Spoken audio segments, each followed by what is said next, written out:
এত ব্যস্ততার মাঝেও সমস্ত ব্যস্ততা দূরে সরিয়ে আমরা তিনজন মিলে বেরিয়ে পড়লাম ঘুরতে। মাঝে প্রায় অনেকগুলো দিন পর আজ আমরা যাচ্ছি আমার মেজো জায়েদের বাড়িতে। অচেনা পথে ঘোরাঘুরি আর খাওয়া দাওয়ার পাশাপাশি দীর্ঘদিন পর পরিবারের মানুষগুলোর সাথে দেখা হওয়ার অনুভূতিটা ছিল একদম আলাদা। তবে চলুন একদম শুরু থেকে শুরু করা যাক। তো হ্যালো এভরিওয়ান, আবারও আমার একটা নতুন ভিডিওতে আপনাদের সবাইকে ওয়েলকাম। আশা করছি আপনারা যে যেখান থেকে আমার ভিডিও দেখছেন সবাই সুস্থ আছেন, ভালো আছেন, আর আমরা বেশ ভালোই আছি।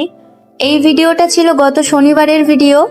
যেহেতু প্ল্যানটা হঠাৎ করেই হয়েছিল তো সবটা গুছিয়ে উঠতে একটু সময় লেগেছিল। প্রায় অনেক দিন ধরেই ভাবছিলাম যে মেজো জায়েদের বাড়িতে যাব, তবে আজ যাব কাল যাব করে একদম সময় হয়ে উঠছিল না।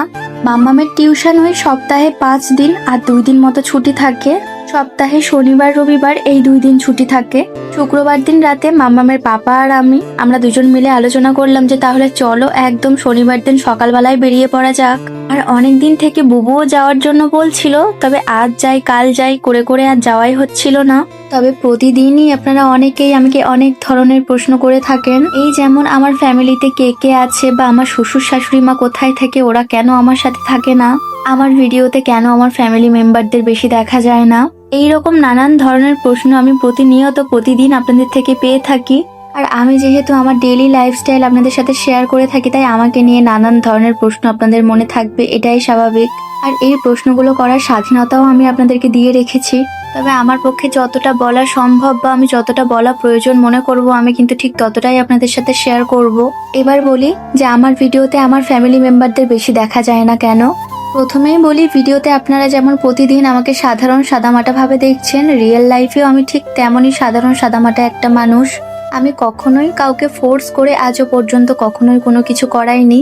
এবার আসি আমার ফ্যামিলির কথায়। যারা আমার ভিডিওতে আসতে কমফোর্টেবল ফিল করে আমি শুধুমাত্র তাদেরকেই আমার ভিডিওতে নিই, আর যারা ক্যামেরার সামনে আসতে আনকমফোর্টেবল ফিল করে আমি কখনোই তাদেরকে জোর করে আমার ভিডিওতে আনি না। আর ঠিক এই কারণেই আমার ভিডিওতে আমার ফ্যামিলি মেম্বারদের বেশি দেখা যায় না। তা বলে এই নয় যে আমার ফ্যামিলির সাথে আমার সম্পর্ক খারাপ। আসলে রিল আর রিয়েল লাইফ দুটোই কিন্তু আলাদা। আমরা ঠিক যতটুকু আপনাদেরকে দেখাই আপনারা কিন্তু ঠিক ততটুকুই দেখতে পান, আর যতটুকু আপনাদেরকে জানাই আপনারা কিন্তু ঠিক ততটুকুই জানতে পারেন। যাই হোক, এবার বলি যে আমরা কোথায় এলাম। আমরা এসেছি হাড়োয়াতে আমার মেজো জায়েদের বাড়িতে। আপনারা অনেকেই জানতে চেয়েছেন যে আমরা কয় জায়ে, তবে আমরা 3 জায়ে। আমার আগে আমার আরো 2 জা আছে। ওদের বাড়িতে যাওয়ার আগে ছোট ছোট বাচ্চাগুলোর জন্য একটু ফল মিষ্টি নিয়ে নিয়েছিলাম।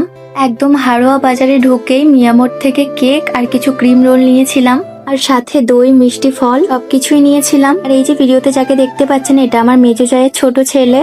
এখন বাজে ওই সন্ধ্যা 6:30টার মতো। তবে আমরা ওদের বাড়িতে পৌঁছেছিলাম ওই দুপুর 3টে নাগাদ। আর বাইকে করে এতটা লং জার্নি করে দুপুরবেলা পৌঁছেছিলাম ওদের বাড়িতে, তাই সেরকম আর কোনো ভিডিও ক্লিপ নেওয়া হয়নি দুপুরের পর থেকে। আর এটা একদম সন্ধ্যাবেলার ভিডিও। সন্ধ্যাবেলায় আমরা সবাই মিলে একটু বেরিয়েছিলাম ঘুরতে, আর আমরা গেছিলাম হাড়োয়ার মধ্যেই একটা সুন্দর জায়গা খড়িবাড়িতে। আর অনেকদিন পর ঘুরতে বেরিয়ে মাম্মামও ভীষণ আনন্দ করছিল। আর সেইভাবে আমরা বেশিক্ষণ খড়িবাড়ি পার্কের মধ্যে থাকতে পারিনি, ওই আধা ঘন্টা মতো ছিলাম। আর তার মধ্যেই টিপ টিপ করে বৃষ্টি পড়ছিল। আর যেহেতু বাচ্চাদেরকে সাথে নিয়েই গেছিলাম, তাই আমরা আর বেশিক্ষণ ওখানে থাকতে পারিনি। শেষে বাড়ি ফেরার সময় মাম্মাম জাম্পিং রাইডে চড়ার জন্য ভীষণ বায়না করছিল, তো বৃষ্টি চলে আসায় নতুন করে আর কাউকেই টিকিট দেওয়া হচ্ছিল না। মাম্মাম তো বাড়িতেই আসতে চাইছিল না, তবে কোনো রকমে ওকে বুঝিয়ে সুঝিয়ে আবার নিয়ে যাব বলে বাড়িতে নিয়ে এসেছি। এখন বাজে ওই সকাল 7টা, আর দিনটা ছিল সোমবার। 2 দিন মতো জায়ের বাড়িতে কাটিয়ে এখন এই সকালবেলায় বেরোচ্ছি বাড়ি ফেরার জন্য। হাড়োয়া থেকে বাসন্তী প্রায় 60 থেকে 65 কিলোমিটার রাস্তা। ওই বাড়ি ফেরার সময়টাতে বাচ্চাগুলোর জন্য মনটা ভীষণ খারাপ লাগছিল। আর আমাদের 3 জায়ের মধ্যে না অদ্ভুত একটা মিল রয়েছে, হয়তো আগের কোনো ভিডিওতে আমি আপনাদের সাথে শেয়ার করেছিলাম। আমাদের 3 জায়েরই প্রত্যেকেরই প্রথম সন্তান কিন্তু মেয়ে। তো চলুন আজকের ভিডিওটা এখানেই শেষ করছি। সবাই সুস্থ থাকবেন, ভালো থাকবেন, আবারও দেখা হবে।